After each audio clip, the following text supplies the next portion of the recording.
Okay, so we're getting into Bob Dylan. Didn't know until yesterday, thanks to an email from my good friend Brian, that Bob Dylan wasn't his real name. Was that brought up in the movie? Anyway, thank you, Brian. And today, thank you to Larry Cross, a good friend of the channel, sponsoring this video, saying we need to check out Joan Baez. Bro, I watched the movie and I still actually don't know how to pronounce her last name. Even Jenny in Forrest Gump doesn't says her name, right? Some of these memes, by the way, making Jenny one of the worst villains in movie history are pretty funny. Larry says, so the Grain Joan was up and coming. She was a very popular folk singer in the early 70s.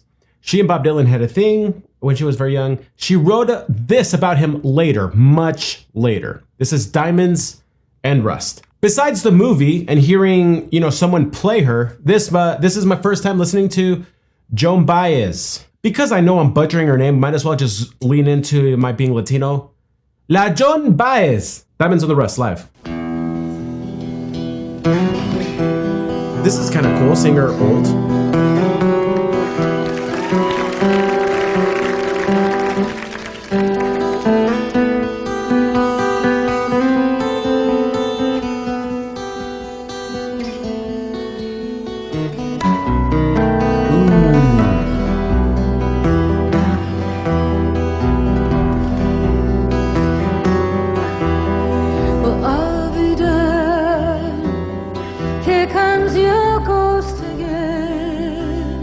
That's not unusual.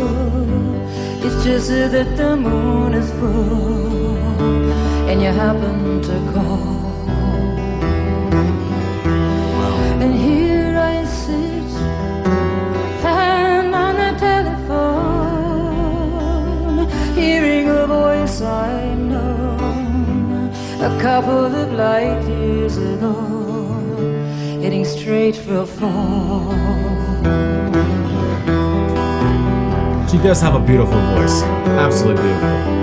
As I remember, your eyes were bluer than robin's eggs. My poetry was lousy, you'd say. Where were you calling from? A booth in the Midwest. 30 years ago, I bought you some cufflinks, and you brought me something, and we both know what memories can bring. They bring diamonds and rust.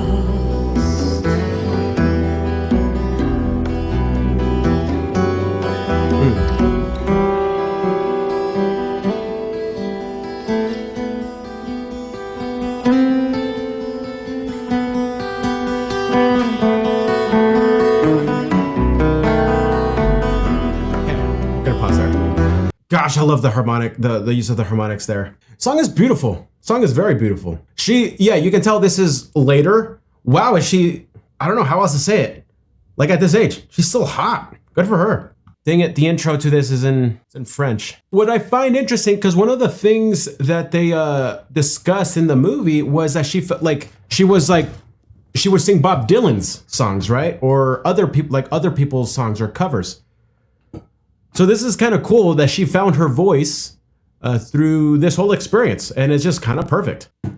Reminds me a little bit maybe of George Harrison's story. My dad became a big George Harrison fan, and George Harrison didn't really write many of the songs when they were the Beatles, but when he spun out into and became his own thing, he found his poetry and his voice and all of these things, and it seems like you guys tell me. You're most likely watching this because you're a big Joan Baez fan. Maybe I just have to stop thinking about it. Maybe I'm getting her name right. But did something similar here happen? Let me know. But after just having watched that Bob Dylan movie, that's where my mind goes.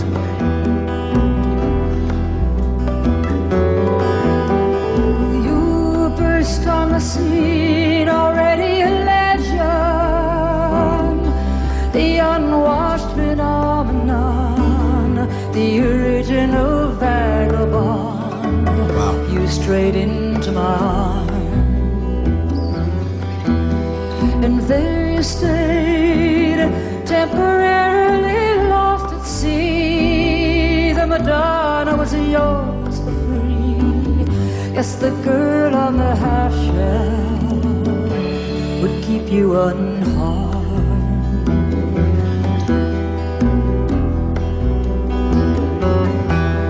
Now I see you standing with brown leaves falling all around and snow in your hair. Now you're smiling out the window of that crappy hotel over Washington Square. And that was that Greenwich Village hotel they talked about. Mingles and hangs in the air.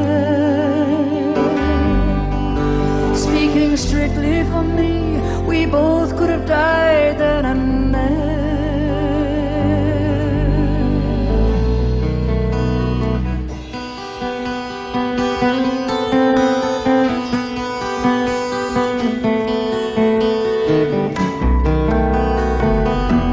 I am obsessed with that little transition there with those pick harmonics, man. My goodness. Now you're telling me.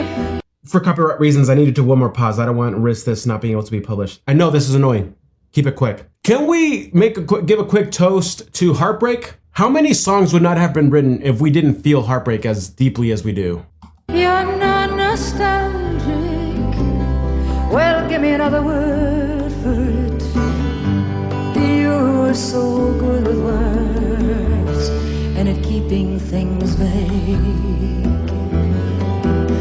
'Cause I need some of that vagueness now. It's all come back too clearly.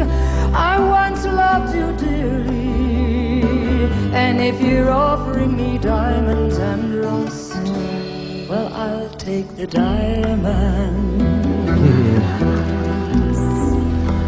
They're laughing.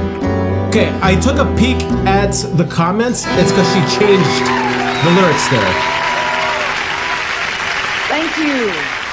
So she changed the words at the end of the song. If you're offering me diamonds and rust, well, we'll take the diamonds. The original said, okay, so you're telling me you're not nostalgic, then give me another word for it. You were so good with words and at keeping things vague, because I need some of that vagueness now. It's all come back to clearly, yes, I loved you dearly, and if you're offering me diamonds and rust, I've already paid. Yeah, that's a clever change right there. So, beautiful song.